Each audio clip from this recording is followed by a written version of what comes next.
Hello, it is November 16, 7:05 in the evening here in the Philippines, Southern Luzon, Bicol region. How are you wherever you are in the world? What's up? The purpose of elections. What is the purpose of the electoral contests?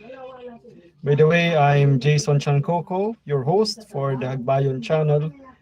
I am a college instructor, entrepreneur, writer, rock guitarist, bladesman, martial arts aficionado, outdoorsman, um, prepper, survivalist in philosophy and practice.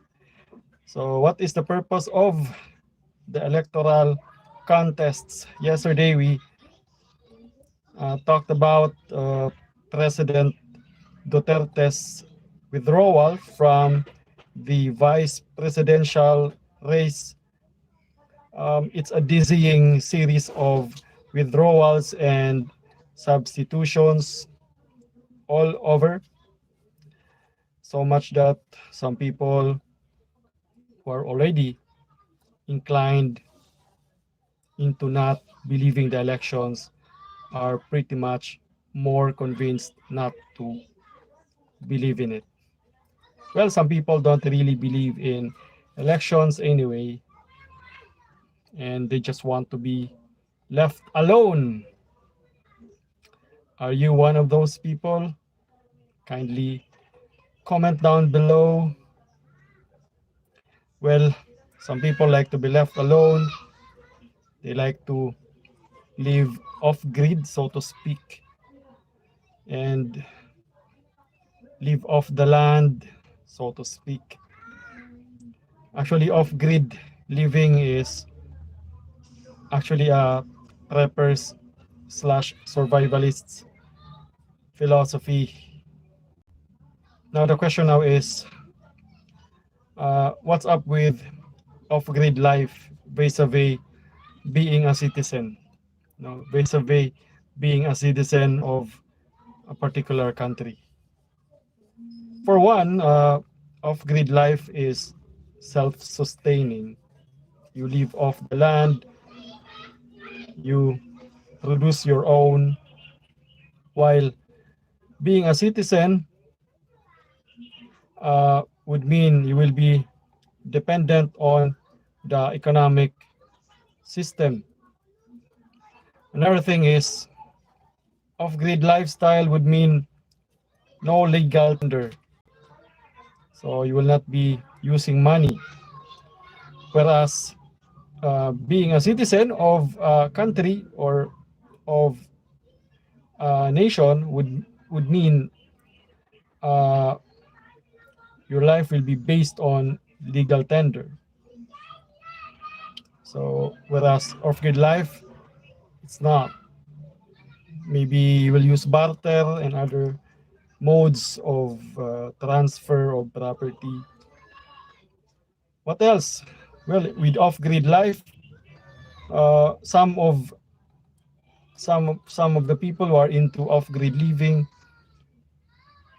some of them are outlaws and believers of anarchism. Whereas being a citizen, what citizen's life, you pledge allegiance to the Constitution and to the laws and to the legal orders of the duly constituted authorities. So that's off-grid lifestyle or off-grid philosophy versus citizens philosophy or citizens lifestyle. You see, the state, according to Judge Malcolm, is a community of persons, more or less numerous. That's a population. And they are occupying a particular territory and giving habitual allegiance to a particular government which has sovereignty. So in that definition of the state by Judge Malcolm, we can identify the four elements of the state. Number one, the population, which is more or less numerous and composed of two genders, male and female. Number two, territory. Number three, government. Number four, sovereignty.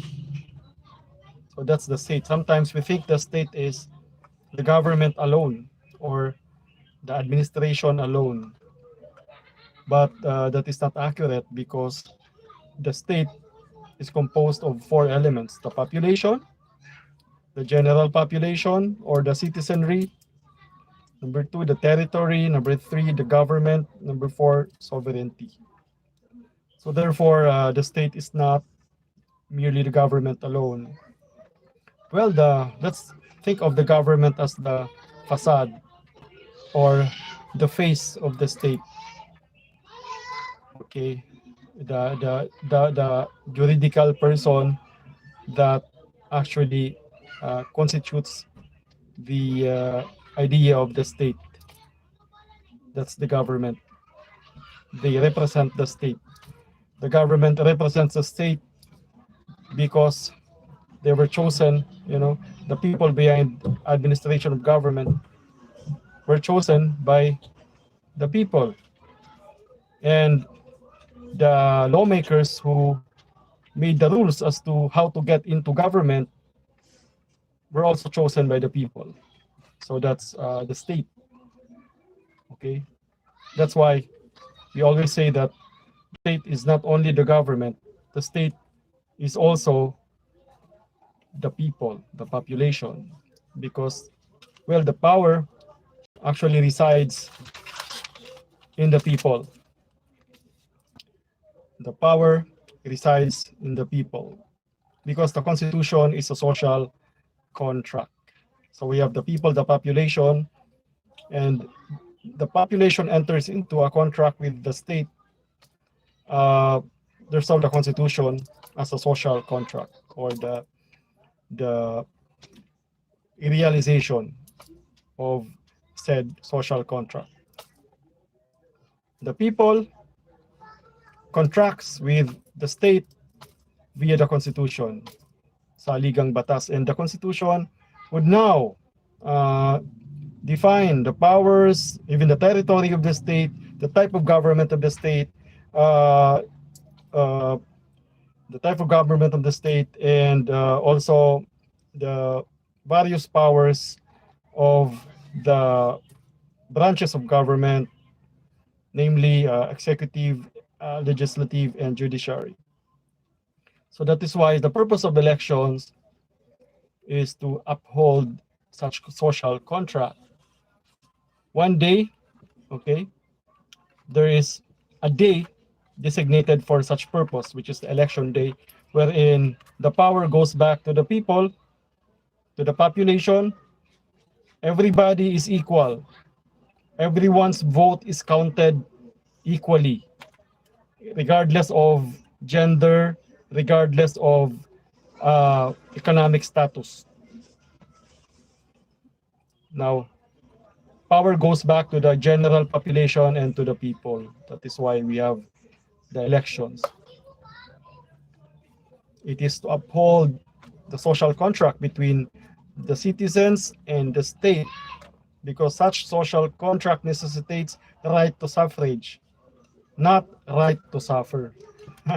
Right to suffrage. Because power resides in the people. So the only living thing or animate entity in the definition of a state is the population. The government is just an idea. The government is a juridical person. The state is a juridical person. The state becomes real because of the people and the administrators elected and chosen by the people. Even the laws were in effect crafted by the people via Congress, being that members of Congress are also elected by the people, either locally or nationally. We have Congress and we have Senate, national level. Congress, lower house, elected by the various congressional districts. Also, we have elections because we do it in lieu of direct state action. Instead of having a revolution or something like that to to to replace the government or to remove the people therein, we instead have elections. So that is why uh, elections are considered sacred, because power resides in the people, and the votes are sacred because the voice of the people is the voice of God. So what can you say about that? What's your idea about elections? What do you think is the purpose of elections, and what's your comment on how elections are being administered here in the Philippines? Good luck to the COMELEC. Good luck to the teachers. Good luck to the people who will administer our election electoral contest next year. So that's the purpose of elections. We have a visitor right now. So, all right. We talked about the purpose of elections.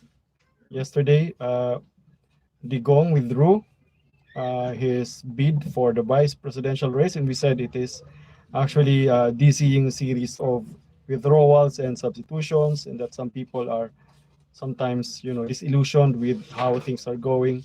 But then we still have to participate in elections, being that we are citizens of this country, and that if you don't participate, then according to my high school teacher, if you don't vote, then you have no right to complain.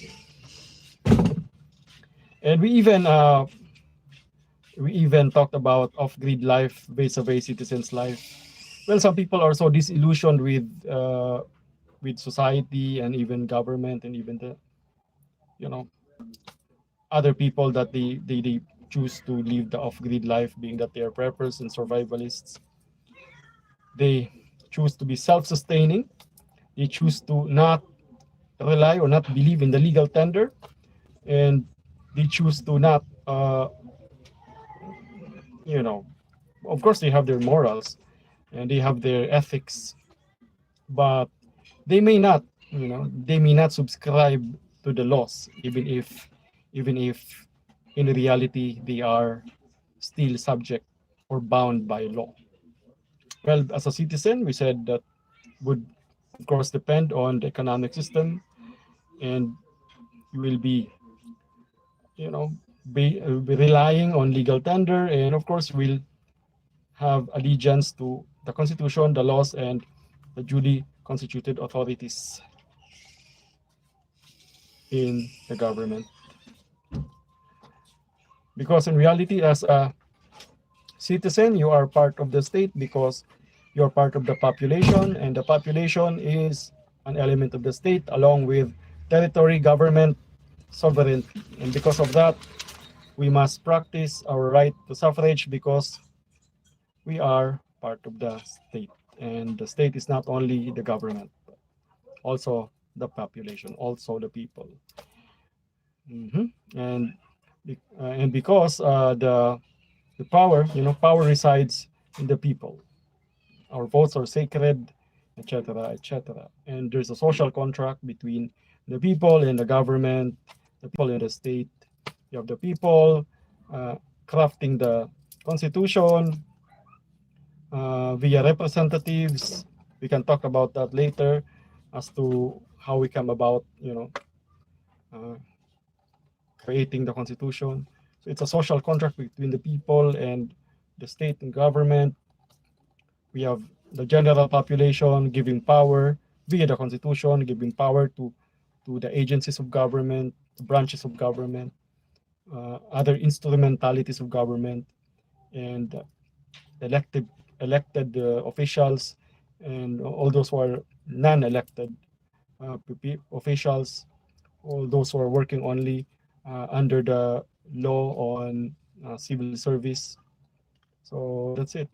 social contract, and that's why it's very important to exercise right to suffrage, because it is the day when we become equal with everybody. So don't sell your votes. All right, Jason here for the Hagbayon Channel and TMS Talks. This channel is devoted to current events, literature, rock music, or music in general. What else? Martial arts, blade sculpture, blade building, prepping, and survivalism. And remember, the pen is mightier with a sword. See you later. Thanks for watching.